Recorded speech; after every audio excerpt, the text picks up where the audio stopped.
when I'm focusing on other things, namely the moon. Yes, I said it, the moon. Can't be distracted. What's going on with the war? What's wrong with the economy? Stop worrying about that. I got that under control. Just focus on space, nigga. The United States of space. Because I ain't stopping at the moon.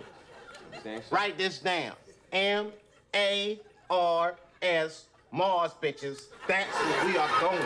Mars. Red rocks. Yay, yay. Please, take my hand.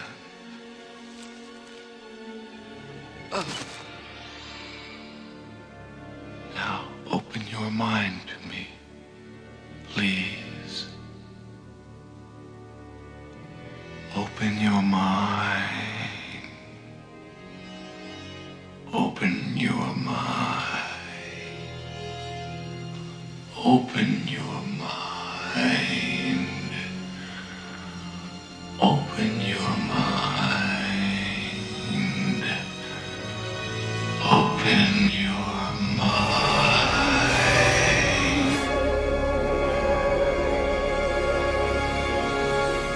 Get your ass to Mars. A manned mission to Mars. 2 weeks. Excuse me? Get your ass to Mars. Concrete recommendations to chart a new and continuing course to the moon and Mars and beyond. Get your ass to Mars. 2 weeks. Get your ass to Mars. I am determined that the American space program will put its full intellectual power and technological prowess behind the search for further evidence of life on Mars. Get your ass to Mars. 2 weeks. New scouting missions to Mars and other destinations. Get your ass to Mars. Redefining its mission, and we've set a goal to let's ultimately get to Mars. Get your ass to Mars. By the mid-2030s, I believe we can send humans to orbit Mars and return them safely to Earth. And a landing on Mars will follow. And I expect to be around to see it.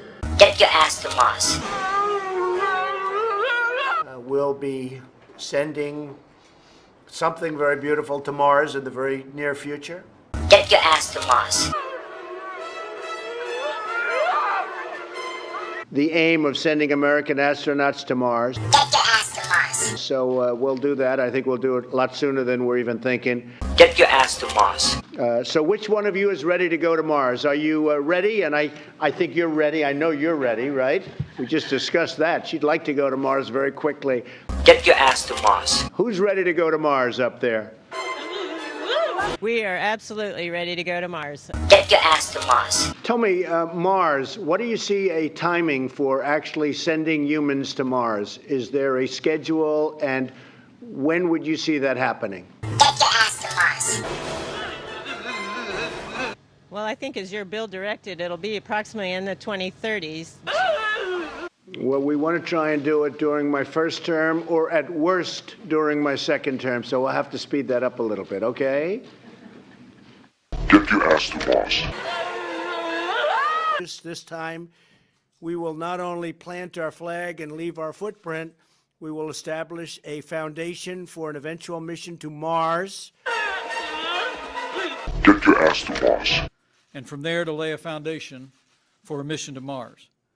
Today's action by President Trump makes that recommendation official national policy for the United States of America.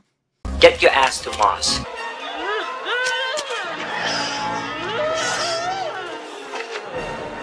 And here from this bridge to space, our nation will return to the moon, and we will put American boots on the face of Mars. Get your ass to Mars.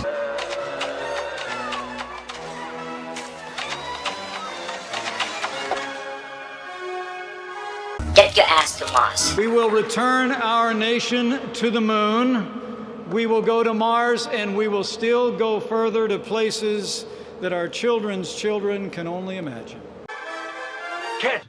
We will return American astronauts to the moon, not only to leave behind footprints and flags, but to build the foundation we need to send Americans to Mars and beyond.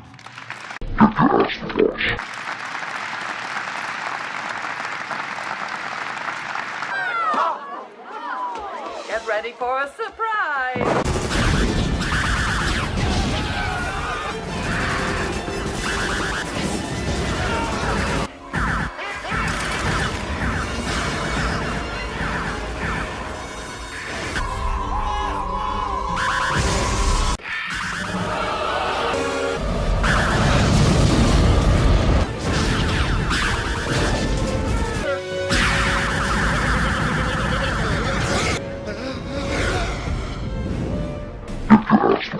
Time that the sights and sounds of the launch at Cape Canaveral were miraculous. It was almost as though as the flames came from beneath the ship, it was as though the Earth was giving birth to a piece of the sun and sending it home. The power and the symbolism of unquestioned American leadership was inspiring to us all.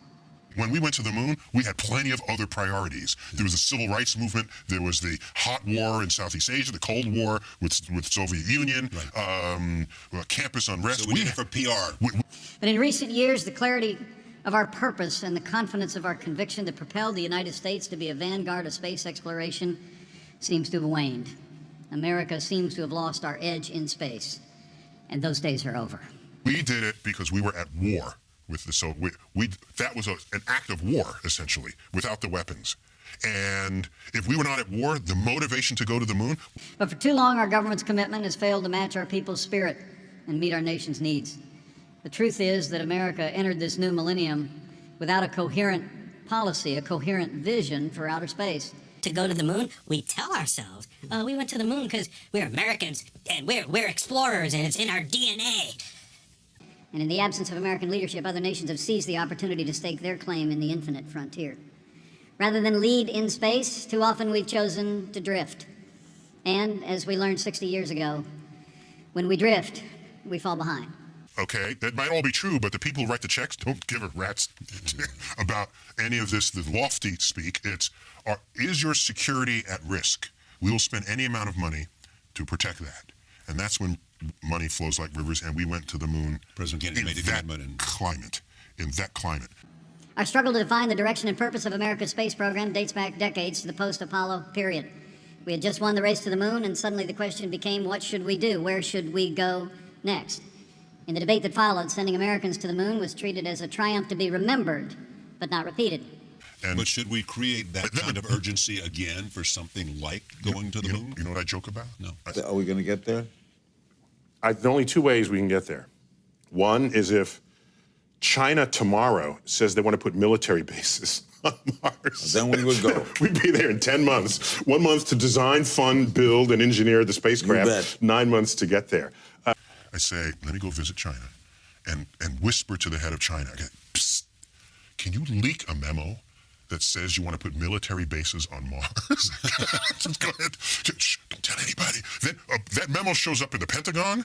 We will be on Mars in 10 months, I'm sure. 1 month to design, build, and fund a spacecraft, and 9 months to get there. We'll have astronauts. That's how motivated I think we would be, because that's how motivated we were. Every passing year that the moon remained squarely in the rearview mirror further eroded our ability to return to the lunar domain and made it more likely that we would forget why we ever wanted to go in the first place. And now we find ourselves in a position where the United States has not sent an American astronaut beyond low Earth orbit in 45 years. Of course, you don't want to go into space. I don't, at least, want to go war to be the driver, even though that's what drove us to get to the moon. We don't remember that era as being war-driven. Across the board, our space program has suffered from apathy and neglect. When the space shuttle program ended in 2011, we had 4 years to find an assured way for our astronauts to get into space. In the meantime, we agreed to pay Russia to hitch a ride on their rockets to the International Space Station. But 4 years turned into 5, and 5 years turned into 6, and here we are in 2017, still relying on the Russians to ferry our astronauts to the International Space Station at a cost per seat that now stands at more than $76 million. Meanwhile, rather than competing with other nations to create the best space technology, the previous administration chose capitulation. Be the first. The Russians were our threat, and the moon was the new high ground. So another completely noble goal, at least in a capitalist culture, is you do it because there can be a strong economic return to your culture, to your nation. I had a psychologist tell me once, the day the world changed for America was when Russia put someone in space before us. Completely. And in fact, if we were really candid with ourselves, we wouldn't actually remember our role in that space race as pioneers. Because in fact, we were reactive. We were primarily reactive to what Russia did, not proactive. They put a Sputnik. We go ballistic, literally and figuratively, and we found NASA. NASA was founded the same week I was born. According to the U.S. intelligence community, Russia and China are pursuing a full range of anti-satellite technology to reduce U.S. military effectiveness, and they're increasingly considering attacks against satellite systems as part of their future warfare doctrine. There. Then they put a human in orbit. We put a human in orbit. They put the first non-human animal. Everything we did was in reaction to them. America's abdication of leadership in space has spurred our nation to action once more. And just as with Sputnik 6 decades ago, we have resolved, with the leadership of President Donald Trump, to never again let America fall behind in the race for space. Get your ass to Mars. Would you go to Mars? That's the next planet in line from the sun, in case you weren't sure. In order to go through this discussion with me, I interviewed Bill Nye. Yeah. This crazy idea of traveling to Mars is Bill Nye. And we're here at the Planetary Society. Bill, thanks for joining me. No, it is I who must thank you.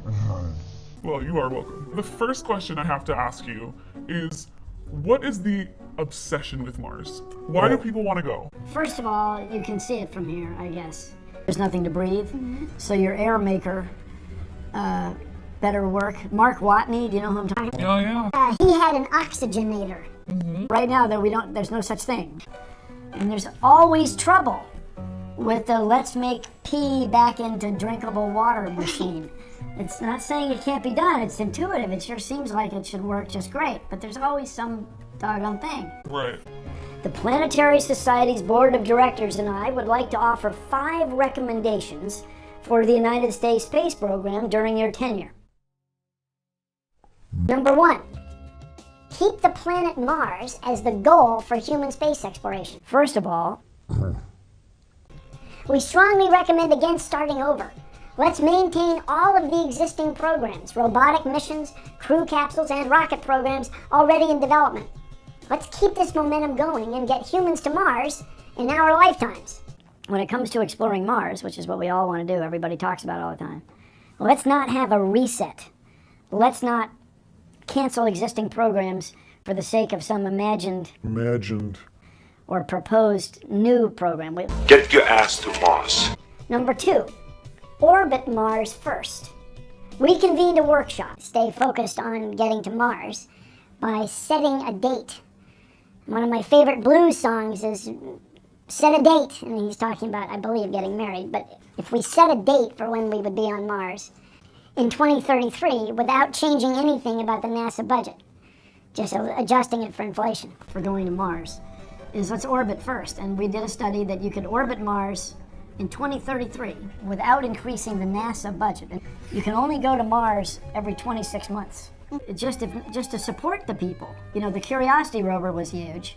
It weighed a ton. But for a human, you need people to throw around these numbers, 30 or 40 tons. Because you need the life support systems, and you need... Space food sticks. That might be an older reference, but Snickers bars. Like Thanksgiving dinners. Yes! Potatoes! Yes! So what everybody who's into this proposes is that we would have a series of rockets, a series of missions, and we'd stage stuff in the Martian orbit. And then you get out there and rendezvous with your stuff. It's like squirrels, like they're preparing their nuts for yes, winter. Yes. Yeah. Yeah. Yes. And these are big nuts. Yes. Yes, they are. And then the other thing that's really important, and this is really the legacy of Star Trek, is the Prime Directive. We are all sworn not to interfere with other lives in the galaxy. Starfleet takes the Prime Directive very seriously. Which in the show they did every day. And it would take 54 minutes. Do as I say, not as I do. We do this planetary exploration for less than $2 billion a year, which you buy a cup of coffee. As a taxpayer, you paid for the whole thing. That's nothing. Are you excited about going to Mars? Yes. Now, I would go to Mars if I'm coming back. It's on America's tortured brow that Mickey Mouse has grown up a cow. And now the workers have struck for fame, 'cause Lennon's on sale again. See the mice in their million hordes, from Ibiza to the Norfolk Broads. Rule Britannia is out of bounds, to my mother, my dog and clowns. But the film is a sad thing more, 'cause I wrote it 10 times or more. It's about to be writ again, and I ask you to focus on sailors fighting in the dance hall. Oh man, look at those cavemen go. It's the freakiest show. Take a look at the old man beating up the wrong guy. Oh man, wonder if he'll ever know